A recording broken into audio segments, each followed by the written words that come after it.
I'm here with the great Shary Rahman. Shary, lovely to see you. Lovely to see you, Tom. And it's strange because you and I are so close usually with our offices, the Rake's offices being so close to where you are, and so we see a lot of each other, and it's been a shame to have had to have this sort of forced hiatus of our friendship. I know, it's a bit of a shame, isn't it? Yes, but you know what?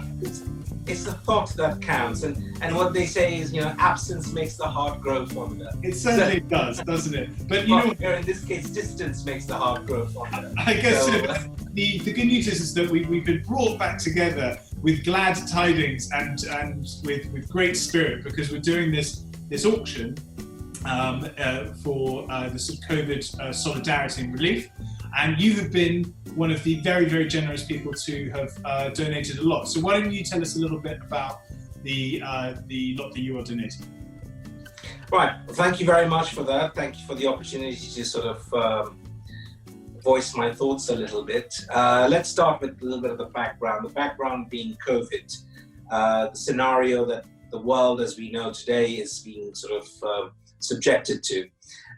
It's obvious that the impact of COVID-19 has been far-reaching and has really affected the lives of people across the world in more ways than one. And this impact has been far-reaching than people could have ever imagined it to be, than just being a simple flu, which it isn't. So it has caused widespread devastation in every country in the world, pretty much. It has caused grave economic disturbances again around the world. It has caused logistical nightmares.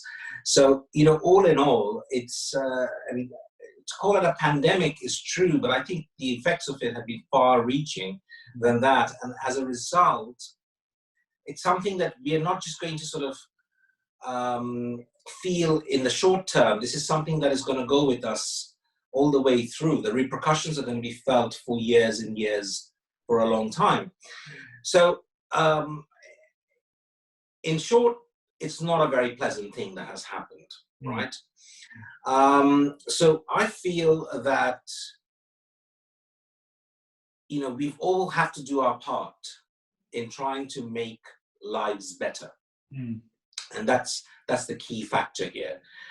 Those of us who are in a more fortuitous position compared to other people, we definitely would need to do that to make a little bit of a difference. And I always say, even if you make a little bit of a difference, it goes a long way.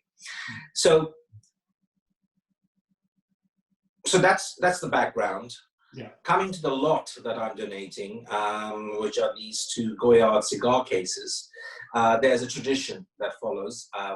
The Rake and Revolution have had a few other auctions, similar auctions. You did one last year in collaboration with the Be Well Collective, and I think there have been a few.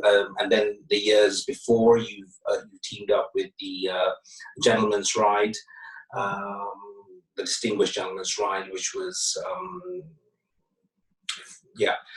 So, and in all these auctions, I've always donated the cigar cases, purely because I'm a huge cigar fan and a cigar smoker. And I've been smoking cigars for a long time. And I think cigars is just, for me, it's something that I associate with very closely. And I think a lot of my friends also think of cigars and me go hand in hand. So I thought it was just natural for me to sort of keep up with that tradition and donate these cigar cases again. So it's I think it's a nice tradition to keep up, and I think people appreciate it as well, because it's something fun.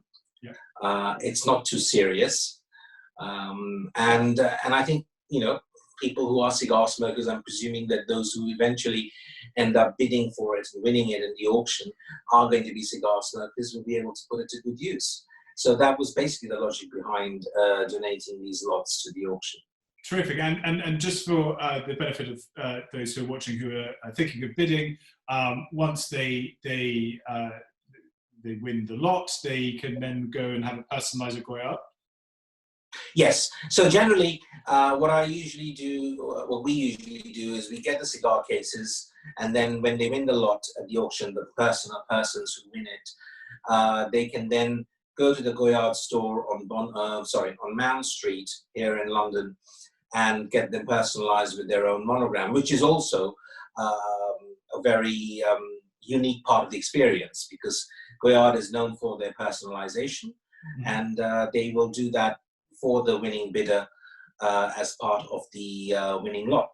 And I think it's quite a nice gesture, so they can have their initials monogrammed, or they can have their favorite saying or their favorite quote, whatever works for them.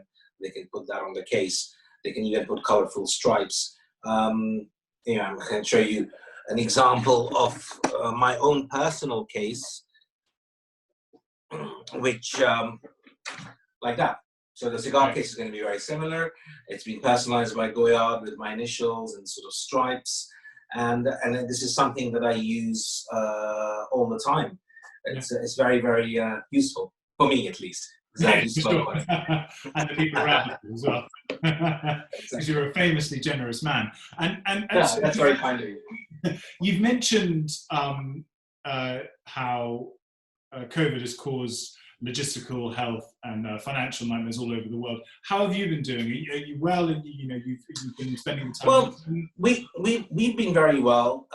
We've spent all of the lockdown at home here in London with my family, with all of us. And I have to say, for me, it's actually been quite pleasant in the sense that I've been able to sort of take a step back and just sort of reassess what has been going on. For someone like me, I used to be on a plane every other week or every couple of weeks. It was actually quite a welcome rest that I didn't have to get on a flight and just stayed at home and got to spend some really good family time with my children, with my wife, and I have to say that the kitchen has become one of my favorite spots during this whole lockdown period, because I've been spending a lot of time behind the stove cooking up different recipes. They may not always taste good, but it works. It's a nice way to sort of wind down as well, really. Yeah, for sure. So I've been doing a lot of that. In terms of what we've been doing for COVID, so our company in Bangladesh has taken a lot of initiatives. Now, Bangladesh has also been affected by COVID. Currently, not to the extent the UK or Europe has been so far. The death rate is still on the lower side, but having said that, Bangladesh has a population of 160 million people. So, it can be quite far-reaching if it's not dealt with properly. However, we feel that the measures taken there have so far proved useful, and it has managed to keep it relatively lower compared to, say, Europe or America for that matter, or South America for that matter. Yeah. So fingers crossed, things are good. Our company in Bangladesh, we are manufacturers. We are predominantly manufacturers of garments and textiles. So when obviously this pandemic took off, we had to sort of rethink what we were going to do. And obviously the biggest challenge was, how do we help and make a difference? And we decided to get into to streamline our manufacturing capabilities and focus on producing PPE. Yeah. So we've been producing a lot of PPE, which we've been sort of supplying to for the health workers and frontline workers in Bangladesh. And we are now also looking at sort of taking it outside of Bangladesh and identifying different regions where there's a distinct need for PPE, the UK being one of those areas. So we are exploring those benefits. On the other hand, we are also looking at, we've also developed the COVID-19, one of the COVID-19 cures, which is remedies were it's just like a cure that came up from the Gilead Sciences in the States.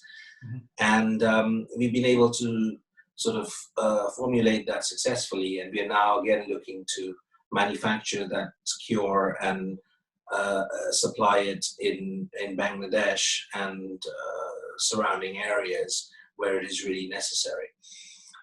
So, these are some of the initiatives that we have taken. And but as I said, it's a small step, really, but baby steps are important, and then you sort of go on to bigger things. So that's what I always said, that if you can make a little bit of a difference, it hopefully has a bigger impact, and that's what we're looking to try and do. I think it seems that there's a lot of people in the world who could do a lot, but go into a protective mode. And what I'm getting from you ultimately is that you can do a lot until you have done a lot. And so for that, I salute you, and I'm great admiration and respect and pride in knowing you and your efforts for COVID, because I think, as you say, a lot of people have been really badly affected by this, and your ability to sort of step up to the mark is quite something. So thank you very much. I can't wait to see how well your auction bid goes down. Yeah, we'll have to watch the space. Yes, very much. Maybe in a few months' time we can see how these initiatives have sort of taken their course going forward. For sure. Yeah, it's important. I mean, I think today the world is really in a very interesting place for people as a whole. I think people of this world have really had the time. Those who have been able to sort of stop and think and sort of realize that this is something. These are the sort of, a pandemic of this sort is this kind of challenges that future generations are going to face. We worry about warfare, we worry about natural disasters and things like that. But frankly speaking, something like this was completely unaccounted for. Yeah. No one really had could really foresee what something like this can bring about. So it's always very important to be prepared for such eventualities if it happens again in the future. 100%. So that's very important. I think this is a very, very valuable lesson that we, as citizens of this planet, have learned, is that you need to be prepared. For sure. More than anything else. Yeah, I totally agree with that. And well, fingers crossed that everybody gets their act together. Certainly you've got yours. Yeah, absolutely. And thank you again for being such an important part of our auction. You are, as ever, a true gentleman, and I'm so thrilled that we've been able to have this chat, so people can get to know you a bit better, and also hopefully people will covet thy goods on the auction. That's very kind of you, Tom. And that's what I wanted to sort of end this conversation with, is that, when Wei came up with this idea of doing this auction, I just felt that, this would be, because the idea of this auction is it's actually a fun auction, but it benefits a great cause. Yes, 100%. And that's the thing. So you actually take part in an auction and you have fun taking part in this auction, and that's what makes the difference, right? So I really hope that people who will participate in this auction really look at it in that way, that they're really doing it for a very good cause, but being able to enjoy and have some fun at the same time, which is great, which is what you need in a time like this when things have been rather grim. Yes. So, the way I see it is it shines a bit of light into a very grim scenario which we're currently sort of enveloped in, right? So when Wei came out with this idea, I felt that it was definitely one of the best ideas ever. And, there was no way that I wouldn't be part of it. No, you totally nailed it, and as have you. So thank you very much, and we'll be watching closely. Absolutely. Thank you very much, Tom. Thank you very much for the chat. Speak to you soon. All right. Take care. See you. Bye, ciao.